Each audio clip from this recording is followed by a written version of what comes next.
લે પાણી, બેઠી થા.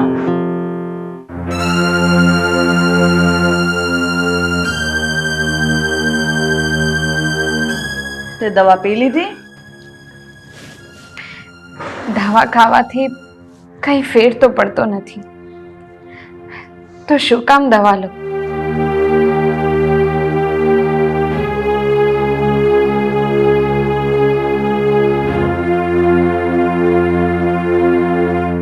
તમે એવું કાંઈક સમજાવો ને. આરતી દવા પીવાની ના પાડે. બેટા, તમે દવા લઈ લ્યો, તો તમે દવા નહીં લ્યો ને તો તમારા ફેફસામાં ઇન્ફેક્શન વધી જશે, રસી થઈ જશે. એટલે તમે મારી વાત માનો, તમે દવા પી લ્યો. શોના બાપુ, આરતીની તબિયત દિવસે ને દિવસે બગડતી જાય છે. ડોક્ટરે કીધું છે કે એનું ઓપરેશન કરવું પડશે, પણ આપણી પાસે ક્યાં એટલા બધા રૂપિયા છે તે આપણે ઓપરેશન કરાવીએ? જો આજે મારો દીકરો જીવતો હોત ને તો એને રૂપિયાની જોગવાઈ કરી નાખી હોત અને ઓપરેશન એ થઈ ગયું હોત. કેશવની માં, તું ચિંતા કરીમાં. મેં એક બે સંસ્થાવાળાને વાત કરી છે અને મને એવું લાગે છે કે ત્યાંથી આપણને થોડી ઘણી મદદ મળશે તો આરતીનું ઓપરેશન થઈ જશે. પપ્પા, તમે એકવાર શેઠ ગિરીશભાઈ પાસે જાઓ, એ તમારી મદદ જરૂર કરશે. કોણ ગિરીશભાઈ શેઠ? તમારા પપ્પા? હા,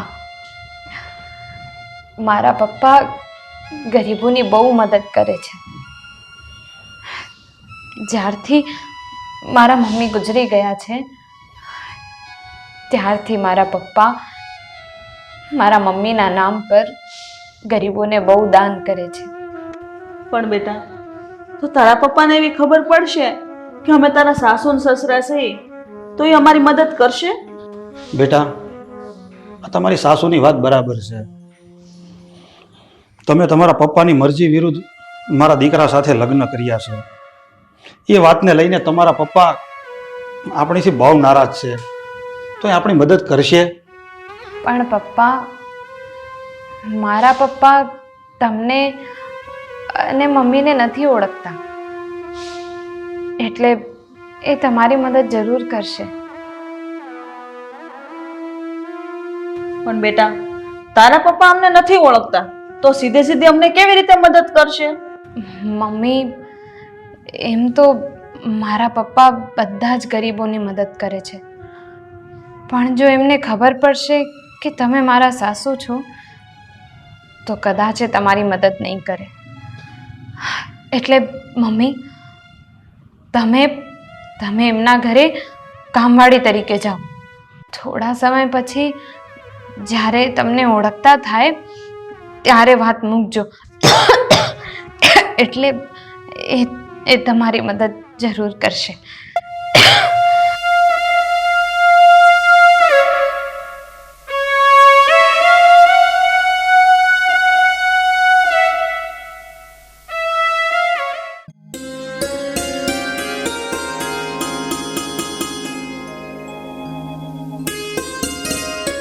રે પપ્પા, જુઓ, આ ભાવનગરની કંપનીએ આપણું ટેન્ડર ઓકે કર્યું છે અને હા જો, આ 1લી તારીખથી આપણે એને માલ પણ સપ્લાય કરવાનો છે. વેરી ગુડ બેટા, આ કામ તે સારું કર્યું કે આ મલ્ટી કંપનીનું ટેન્ડર તે લઈ લીધું. હવે આપણે સૌરાષ્ટ્રમાં પણ આપણો બિઝનેસ વિકસાવી શકીશું. અરે પપ્પા, જોજો ને તમે, હું આમ જોતામાં સૌરાષ્ટ્રની ઘણી બધી કંપનીના ટેન્ડર લઈ લઈશ.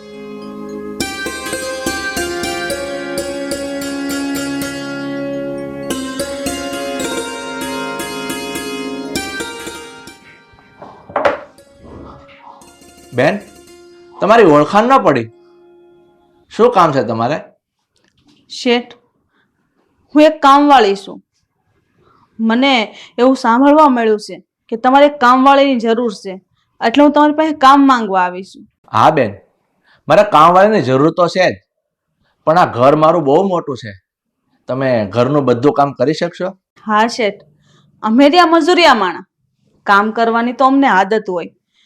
તમ તારે ઘરમાં ગમે એટલું કામ હશે ને તો હું બધું કરી નાખે. ઠીક છે બેન, પણ તમે પગાર કેટલો લેશો? શેઠ, આમ તો બધે 3,000 હાલે છે, પણ આ તમારું ઘર મોટું છે અને કામે વધારે હશે, એટલે તમે સમજીને જ આપી દેજો. ઠીક છે બેન, હું તમને 4,000 રૂપિયા પગાર આપીશ. અને રોહન, તો આ બેનને ઘરનું કામ બધું બતાવી દે.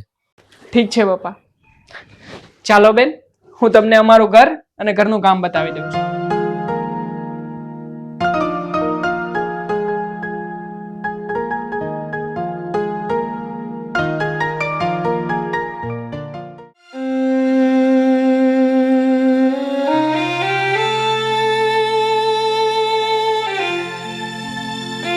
કેમ છે તને બેટા?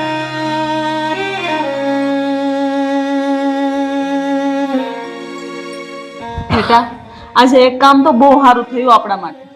તારા પપ્પાએ મને કામવાળી તરીકે કામ માટે રાખી લીધી. સારું થયું મમ્મી, ભગવાને આપણી વાત સાંભળી લીધી. બેટા, તારા પપ્પાને હું પહેલી વાર મળી. બહુ ભલા માણસ છે, બહુ દયાળુ છે. મારા પપ્પા તો લાખોમાં એક છે મમ્મી, એમની આરે કોઈ ના આવે. કોઈનું દુઃખ એ જોઈ નથી શકતા. પણ બેટા, તો પછી તું એની સામે કેમ નથી જાતી? મને પૂરેપૂરો વિશ્વાસ છે તું કદાચ એની સામે જાય ને તો તને માફ જરૂર કરી દેશે.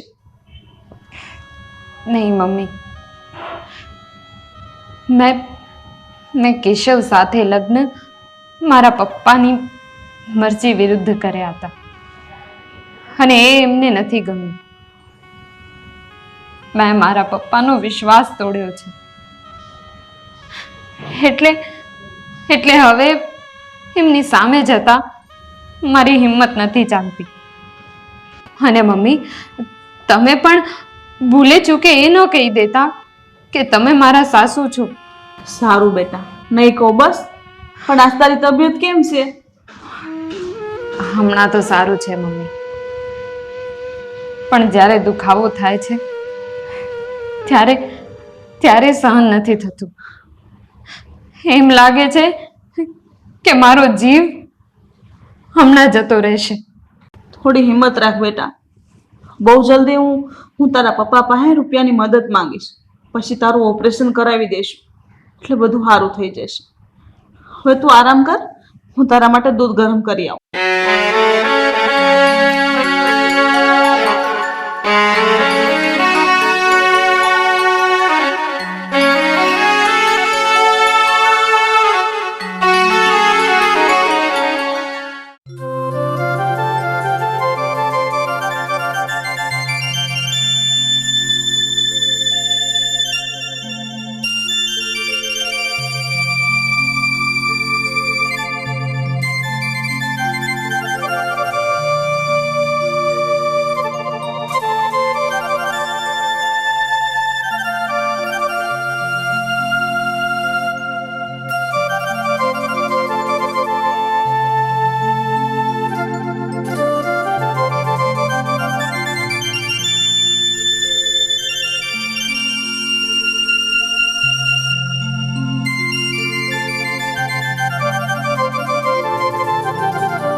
શું કરો છો શારદાબેન?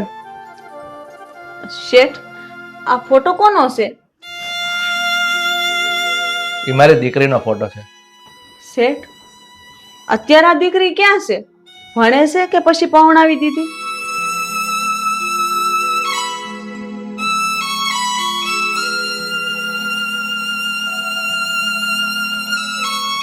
બેન, એ કોલેજમાં હતી ને ત્યારે એને કોઈ છોકરા સાથે લગ્ન કરી લીધા છે અને છેલ્લા 5 વર્ષથી મેં એને જોઈ પણ નથી. દીકરી તો બહુ ડાય લાગે છે. આ જુઓ ને, એનો ચહેરો કેટલો માસૂમ દેખાય. બેન, મારી દીકરી જો ડાય હોત ને તો એને આવું પગલું જ ન ભર્યું હોત, મારી આબરૂ પર ન ગઈ હોત. એણે સમાજમાં મને ક્યાંય મોઢું દેખાડવા જેવું નથી રહેવા દીધું. શેઠ, નાના મોઢે મોટી વાત કરું. આ જવાનીનો રસ્તો છે ને એ લપસણો જ હોય છે.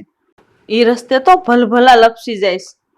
તમારી દીકરીએ ભૂલ કરી છે, પણ એને જાણી જોઈને તો ભૂલ નહીં કરી હોય ને. હું જાણું છું શારદાબેન કે આ જવાનીની ઉંમરમાં ભલભલા છોકરાઓ થાપ ખાઈ જતા હોય છે, પણ મારી દીકરીને જો એ છોકરો પસંદ હતો તો એણે મને વાત કરવી જોઈતી હતી ને. હું એને રાજી ખુશીથી એ છોકરા સાથે પરણાવી દેત. હશે શેઠ, સોરું કસરું થાય પણ માવતર કમાવતર ન થાય.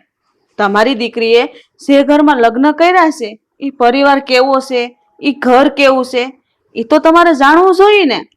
શારદાબેન, હું પથ્થરદિલ માણસ નથી. હજુ પણ મને મારી દીકરી પર એટલી જ લાગણી છે. હા, એક સમયે મને એના પર ગુસ્સો હતો, પણ હવે નથી. બેન, મારી દીકરી જો કદાચ મારી સામે આવી જાય ને તો હું એને અપનાવી લેવા તૈયાર છું. હું કયો શેઠ, કદાચ તમારી દીકરી તમારી સામે આવે તો તમે એને અપનાવી લેશો? હા શારદાબેન, મારી દીકરી મને બહુ સાંભળે છે. મારી દીકરી મારા કાળજાનો કટકો હતો.